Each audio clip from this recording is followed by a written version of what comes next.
Hello everyone, welcome back, and you are watching Technical World. If your iPhone or iPad not vibrate on silent or ringing mode, then keep watching this video until the end to solve iPhone or iPad vibration problem if is not a hardware issue. So without wasting any time, let's get started. First of all, we just have to make sure that silent and ringing mode for vibration is turned on.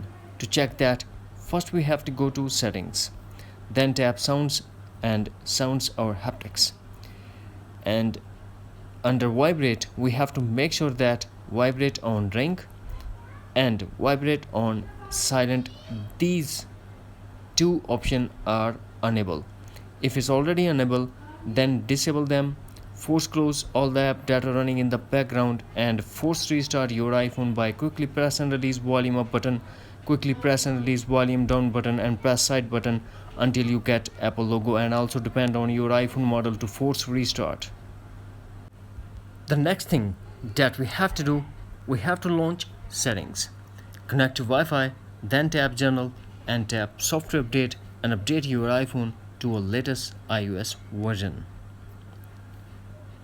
Then under general we have to scroll and tap transfer or reset iPhone, tap reset all settings. This process will delete all your customized setting to default setting, but no data or media will be deleted. Now we have to put iPhone passcode and tap again reset all settings to confirm your action. After doing these easy and simple steps, if you're still facing the same issue, then we have to go to the Apple Authorized Service Center to solve the hardware problem. That's it. Hopefully friends, you found this video helpful, so please don't forget to subscribe, like and share with your friends and family. Thanks for watching. Take care. Bye bye.